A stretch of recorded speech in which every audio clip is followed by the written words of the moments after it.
Hi bro, welcome to What's Going on Japan. This is Morita. I'm from Japan. I've been living in Japan for many years. I'm 100% of Japanese. In this channel, I will introduce various kinds of Japanese culture. I'm a guide. I will lead you to a better understanding of Japan. Okay, let's get started. Today's topic is Buddhism. Buddhism is an Indian religion or philosophical tradition based on teachings attributed to the Buddha. There are so many Buddhists in Japan, but what is the characteristic of Buddhism? How do they influence Japanese society? Today, I'm going to answer these questions. There are many Buddhists in Japan, and Buddhist teachings are deeply rooted in our lives. Originally, Buddhism was a foreign religion brought to Japan in the 6th century by foreigners. It originated in India and entered China via the Silk Road.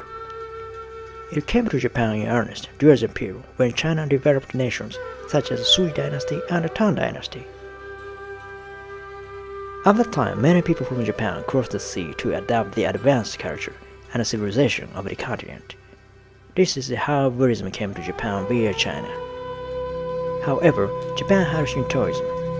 These two religions were in violent conflict. But from the time Prince Shotoku came out and began to administer the state through Buddhism, Buddhism became dominant in Japan.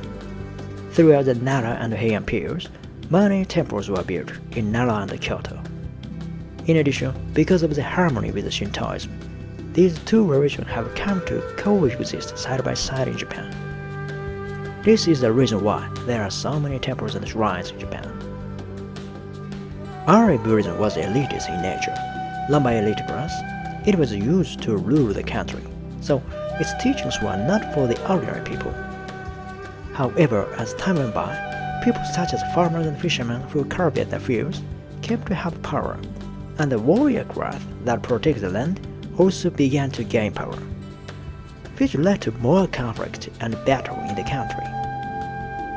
In addition, epidemics spread nationwide at that time. In the end, the pessimistic idea spread that the individual felt powerless. This is why the Jodo sect became popular during the 12th century Kamakura period. The Jodo sect was different from the elite because it focused on the salvation of the individual. From this point on, Buddhism in Japan quickly spread throughout the country, becoming a variety of sects, teachings, and ways of thinking. The Jodo teachings is a little bit similar to Christianity. Their worldview has heaven and salvation of the individual soul. Besides that, Zen Buddhism in particular was protected by the Kamakura shogunate and the Muromachi shogunate, and it developed culturally and had a great influence on the Japanese people. Today, there are 13 major groups of Buddhism in Japan. There are famous temples mainly in Nara, Kyoto, Kanagawa, and Tokyo prefectures. And many Buddhist statues have been created and spread throughout the country. The teachings are about disconnection from the world. In addition, since Buddhist monks practice in isolated temples, actually it is not necessarily convenient for the authorities. Buddhists seek personal salvation by refusing to be involved with the ordinary world. So, the way of thinking of rulers of the time are incompatible with their beliefs. In the Middle Ages, monks often became a mob and was suppressed by Oda Nobunaga. There were lots of battles between temples and authorities, but it was Tokugawa Ieyasu who managed it in earnest. He established rules to prevent Buddhist forces from becoming a mob, and to enable them to live economically. That is called the Danka system, and even today in Japan, it is the job of temples to guard graves, and there are frequent opportunities to contact with Buddhist teachings on a daily basis, such as sutra readings at funerals and preaching at Buddhist memorial services. However, even during the Meiji period, when Japan was trying to modernize, Buddhist teachings were suppressed again through the abolition of Buddhism.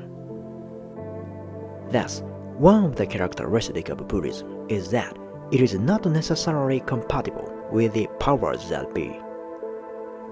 In the 19th century, when the Meiji government internationalized Japan, Shintoism became the state religion.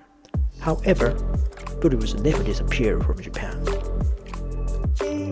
Buddhism has such a long history, and and one of its most famous concepts is that of reincarnation. The concept of reincarnation is that a person is reborn 49 days after death. It is the idea that if we do good things while we are alive, we will have a good reincarnation, and if we do bad things while we are alive, we will have a bad reincarnation. And the purpose of human beings is to get out of the cycle of suffering. Getting out of the reborn cycle is called gedatsu. In Buddhism, human life are viewed negatively. It is a religion that focuses on the suffering of life and how to escape from it. And in order to escape from such suffering, they seek to reach a calm and unattached mental state, where one does not fear death. There are various methods of Buddhist practice, such as breathing exercises, sitting called zazen, and in some sects, cleaning and working in the fields are also considered as part of a Buddhist practice. Even today, there are many temples throughout Japan, numbering about 7,500. When a person dies, a funeral is held in which Buddhist monks give sutra chanting. There is also a time called obon in the summer, when people make offerings to their ancestors, and many companies are closed during that time. It is believed that during this time, ancestors return and visit the relatives. In this way, the idea of Buddhism is rooted in our lives. It is accepted as a religion that teaches people how to cope with the suffering of living and dying. Many temples were built in Japan as places to spread the teachings of Buddhism, and many arts were created, such as paintings and sculptures. The design of temples also differs depending on whether they were associated with the warrior class people or the imperial court people. Temples and Buddhist statues in Kyoto are somewhat mellow and elegant, while those in the Kanto region are more heroic and powerful. Because Kyoto is a link to imperial code, whereas the Kanto region is a link to samurai class. Buddhism is not taught in schools, but it has taken root in the daily lives of Japanese people, who have Buddhist altars in their homes and have opportunities to come into contact with its ideas and teachings at funerals and Buddhist memorial services. Even today, 46.5% of Japanese people are Buddhists, and it has a great influence on the way they think and feel. In any case, its history is quite long, so the ideas and the customs have become as common for Japanese people today. Okay, that's all for today. Thank you very much for listening. My only hope for you is that this video helps you understand Japan well. I'll be back soon. Don't forget to subscribe. Goodbye.